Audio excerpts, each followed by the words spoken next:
Now, in a significant escalation in tensions in West Asia, U.S. has launched a series of strikes on Yemen, killing at least 19 people in capital Sana'a. And this comes after U.S. President Donald Trump announced an attack against Houthis. In a post on social media, Trump warned the rebel group that hell will rain down upon them if they did not abandon their campaign in the Red Sea. Now, Trump further said that he will use overwhelming lethal force until the U.S. achieved its objectives. He also hit out at Iran and threatened to immediately halt support to the group. In a post on social media platform X, Defense Secretary Pete Hegseth also warned that Houthi attacks on American ships and aircraft will not be tolerated. He also wrote that Iran has been put on notice. The strikes represent the biggest U.S. military operation in West Asia since Trump took office in January. And it comes days after the Houthis said they would resume attacks on Israeli vessels. That was in response to the blockade of aid into Gaza. It also comes at a time when U.S. is trying to bring Iran to the negotiating table over its nuclear program. Now, shortly after Trump's announcement, plumes of black smoke was seen above the Sana'a airport complex, which includes a sprawling military facility. Houthis also reported explosions in northern province of Saada, a stronghold of the Iran-backed militia. Houthi media office reported U.S. strikes on a residential neighborhood in Sana'a's northern district of Shawab. Strikes were also reported in Ghetaf, which is home to Houthi-held military facilities and its political bureau, and also southwestern Adhamar and the district of Abs. In a statement, the Houthis' political bureau described the attack as a war crime and threatened that it will not go unanswered.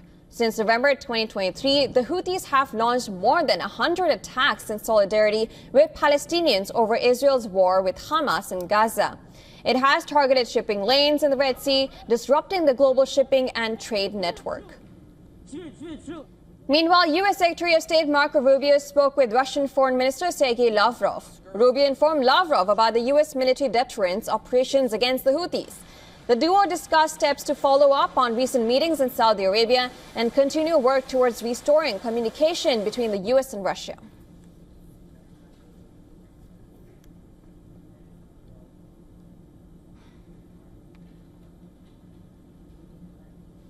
All right, to discuss more, we are now being joined by Adrian Calamil from New York. He is a fellow at the Arabian Peninsula Institute, terrorism and Middle Eastern scholar, as well as the author of forthcoming book on Hezbollah. It's always a pleasure to have you.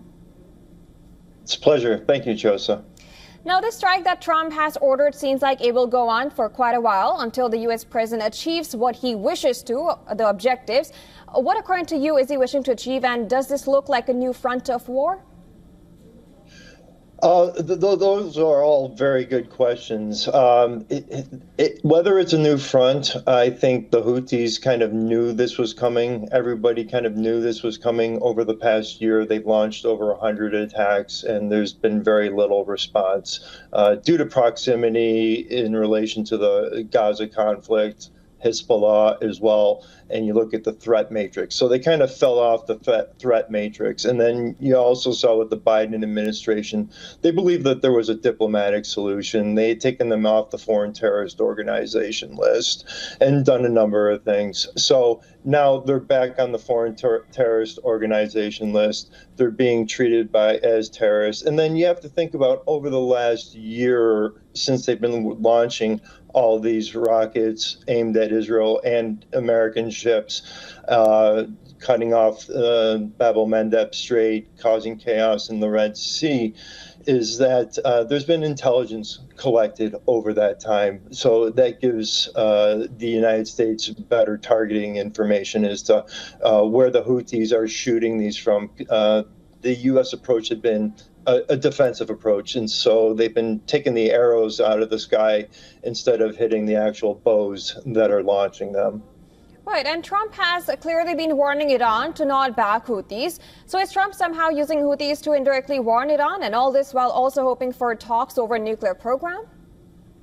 Yeah, absolutely. On the one, he's giving Iran a very direct signal. The next direct signal, I think one of them, if you want to impact the Houthis, is there's an Iranian spy ship in the Red Sea that's targeting the ships that they want the Houthis to attack. Now, as far as a deal goes, I think this is really a diplomatic measure by Trump.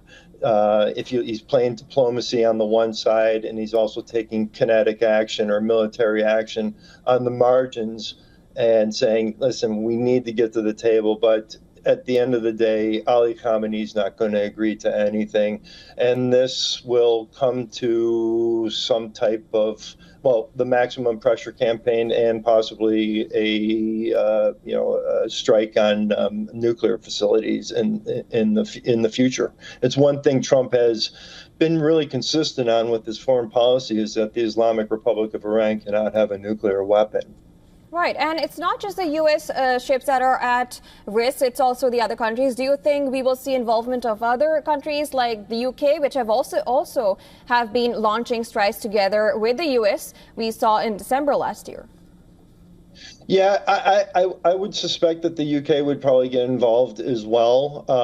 I think Israel may sit this one out and give them, there'll be intelligence cooperation and sharing as to what they've seen over the last year. And the American ships have been parked there as well. But we could see also, we don't know what the relationship will all of a sudden become with. We see a clear triangulation happening between the United States, Saudi Arabia, and Russia in the region.